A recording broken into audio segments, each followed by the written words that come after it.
pagi nggak bisa tidur lagi gitu. Jadi aku terus lihat gitu kenapa Poci dijadikan penglaris gitu. Aku terus baca gitu, dan malamnya aku lewatin lagi karena ingin lebih memastikan bahwa benar nggak ini pakai penglaris Poci gitu. Jadi aku lewatin lagi, aku puterin lagi itu kok, dan bener aja. Jadi aku dikasih lihat lagi sama Poci itu, dia masih berdiri gitu. Dia berdiri, tapi anehnya yang aku lihat ini itu Pocinya tuh jadi ada dua. Jadi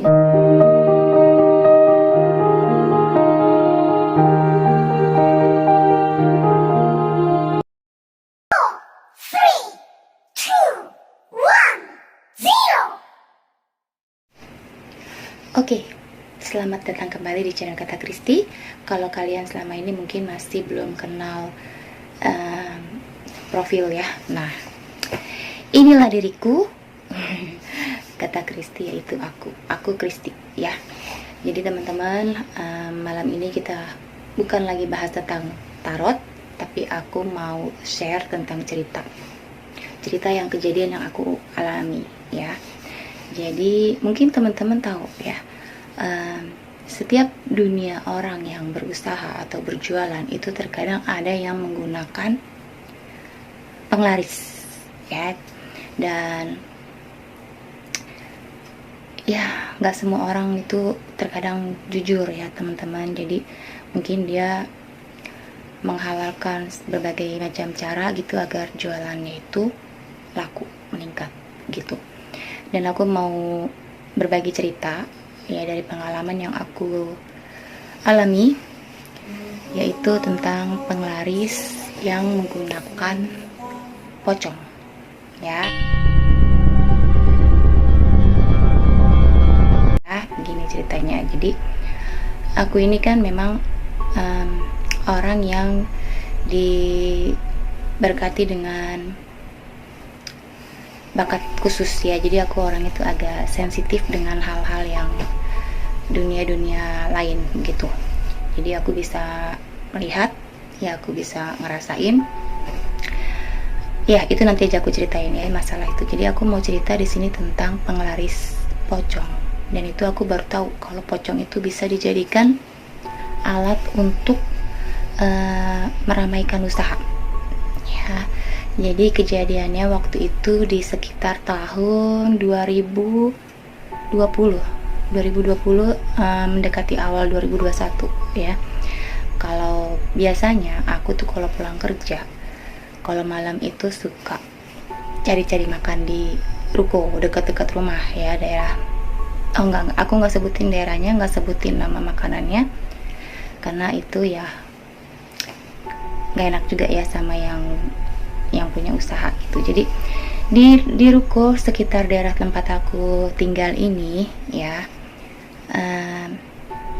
ada kuliner tenda-tenda begitu kalau malam. Nah, tiap pulang kerja aku pasti suka keluar, suka cari makanan di daerah situ, di ruko. Biasanya kalau aku lewat mau makan di sana itu ya, ada satu warung tenda, awalnya itu sepi. Jadi hampir setiap malam kan aku pasti keluar cari makan, aku lihat selalu sepi si penjual ini ya. Kemudian sebulan 2 bulan tiba-tiba ramai. Pokoknya ada aja gitu, sampai waiting list sekarang usaha jualan itu sampai waiting list. Nah, aku makan di sebelah warung tenda yang rame ini ya, yang lagi rame ini. Aku liatin kenapa jadi tiba-tiba rame, itu karena itu kan tanda kutip ya kan, apalagi aku orangnya memang agak kritis gitu. Jadi ada apa nih gitu di sebelah kok tiba-tiba rame gitu. Besoknya teman aku tuh ngajakin makan di situ, jadi dia juga tertarik pingin cobain makanan yang lagi rame di situ, di warung tenda itu. Lalu besoknya kita makan di situ, tapi aku nggak tahu kenapa hati aku nggak kepengen makan makanan itu gitu. Aku tetap pesen yang makanan di sebelahnya, cuman kita makan di tempat warung tenda ini yang ramai ini. Kemudian biasalah aku suka ngebatin ya, dalam hati aku tanya, kenapa di sini bisa tiba-tiba ramai sampai penuh lah ya, sampai nunggu gitu antri. Ada apa gitu? Ada menggunakan apa? Atau pakai penglaris apa gitu? Aku tanya di dalam hati aku ya, ngebatin. Enggak yang teriak-teriak ke penjual atau enggak, tapi ngebatin. Lalu aku dikasih jawabannya. Jadi pas selesai makan itu kami pulang kan ya, aku pulang itu jam setengah tiga subuh, tiba-tiba entah kenapa ya mata aku tuh disuruh bangun, langsung lihat ke kamar, pintu kamar ya. Pas ngeliat itu sosok pocong ya teman-teman, jadi dia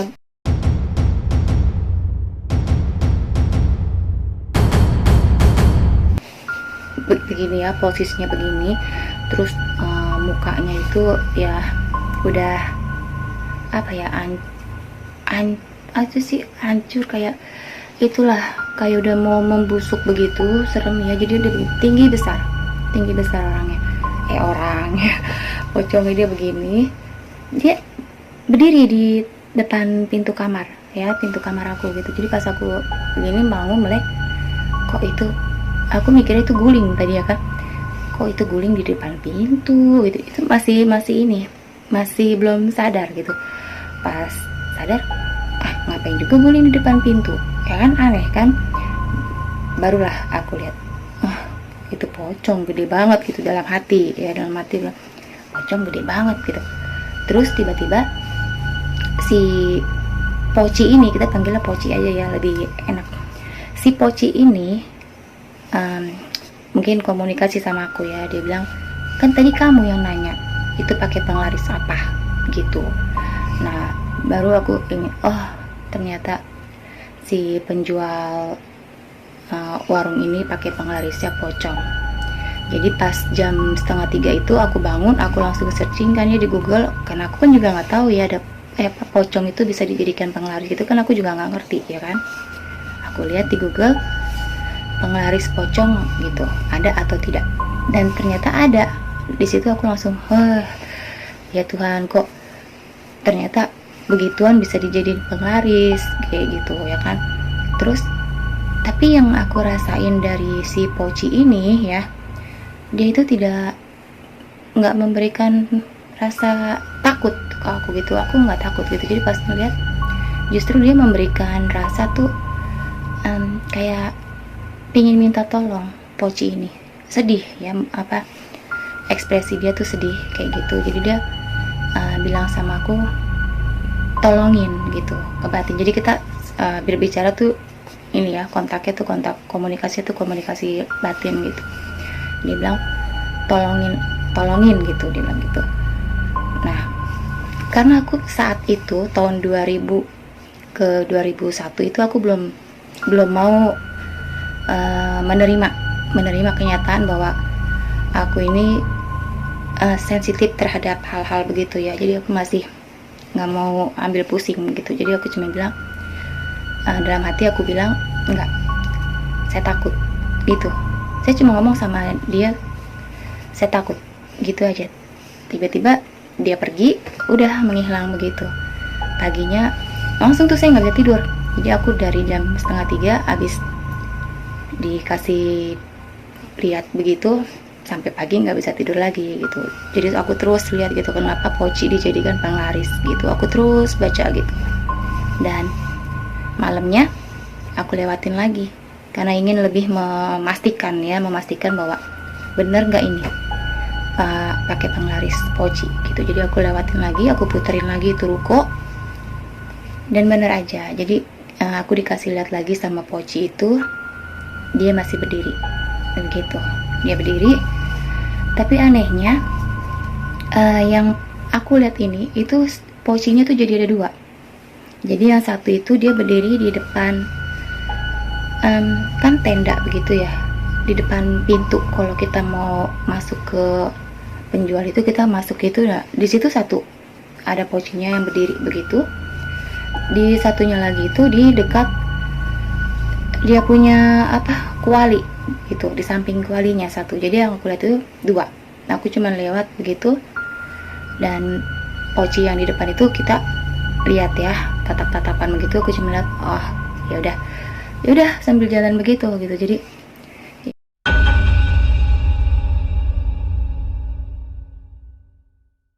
ya udah, aku cuman bilang, maaf aku nggak bisa bantu, aku takut. Udah sesingkat itu ya, sesimpel itu. Jadi tiba-tiba ini sekarang tahun 2022 ya, 2022 akhir tahun 2021 ya, aku lihat penjual ini mengalami penurunan, sepi. Jadi begitu lewat, udah mulai sepi, mungkin kontrak dengan si pocinya udah berakhir kali, atau gimana gitu ya. Jadi akhirnya pasti awal 2022 dia tutup, udah nggak jualan lagi kayak gitu. Dan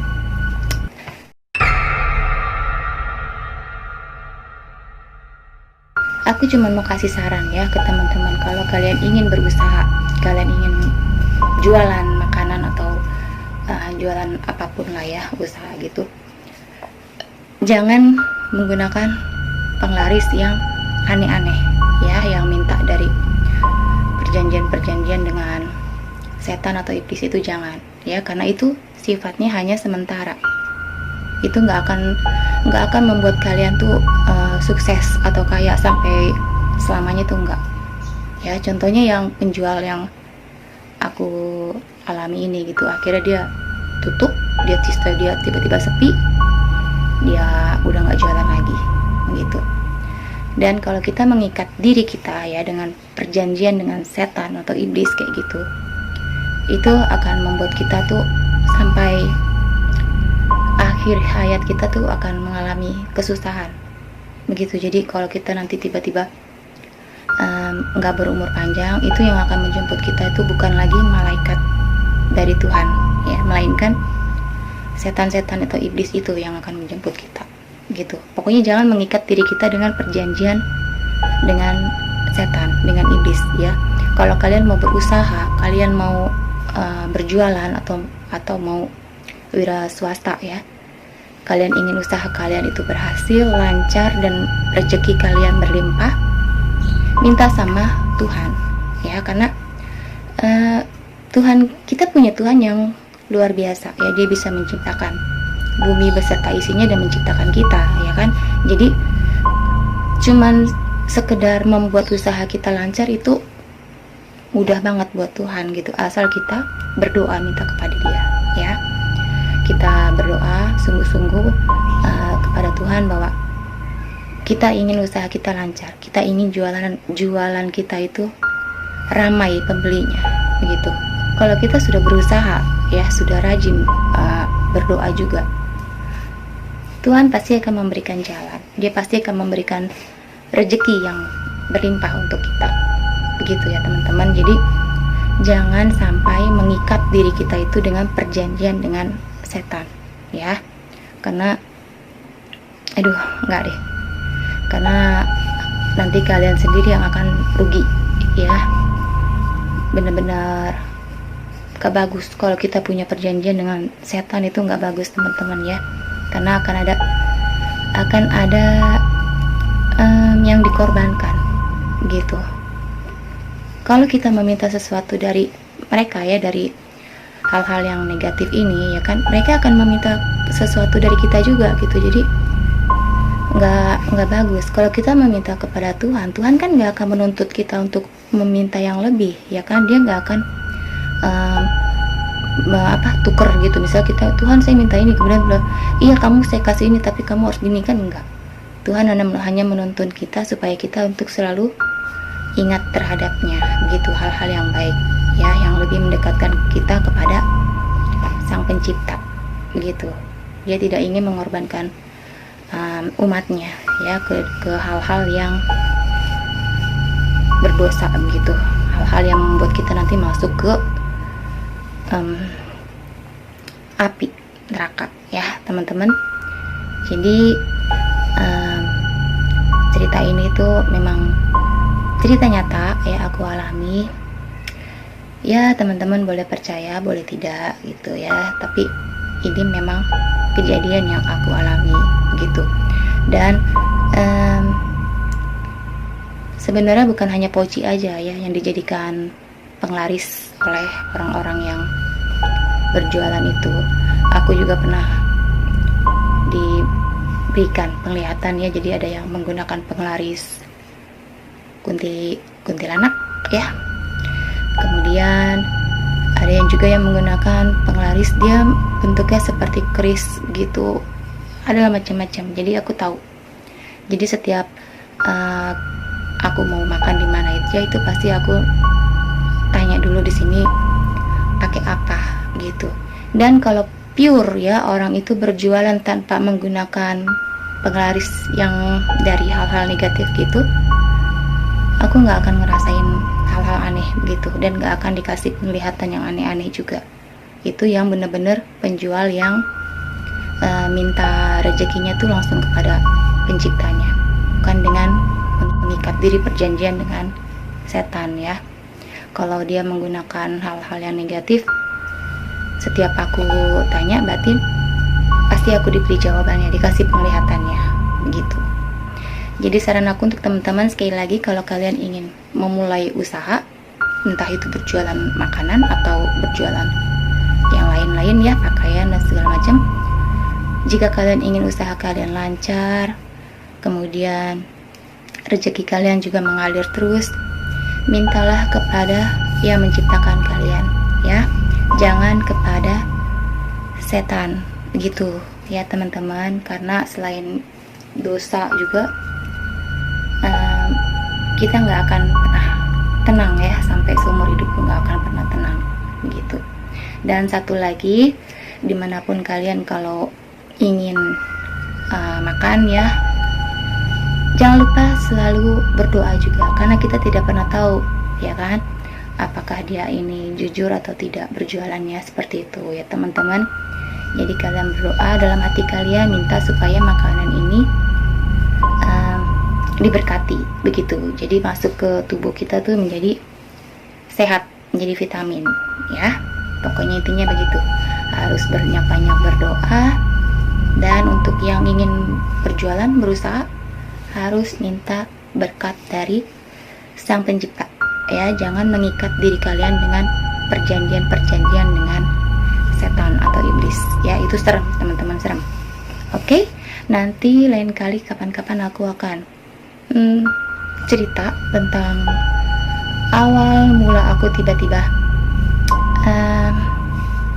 mengalami kebangkitan spiritual ya, karena butuh waktu yang lama untuk diri aku ini untuk bisa menerima kenyataan yang seperti ini gitu ya. Karena nggak semua orang itu kan dilahirkan dengan diberikan bakat indra keenam seperti ini ya, dan nggak semua orang yang diberikan bakat indra keenam seperti ini bisa langsung menerima gitu. Seperti aku, proses yang aku hadapi ini cukup lama ya teman-teman, dari aku umur 4 tahun kali ya, 4 atau 5 tahun gitu, sampai akhirnya aku menerimanya tuh di tahun ini, akhir tahun 2021. Itu prosesnya cukup lama gitu buat aku mau menerima kelebihan aku ini ya. Terima kasih teman-teman, sampai jumpa di video aku selanjutnya. Bye bye, thank you.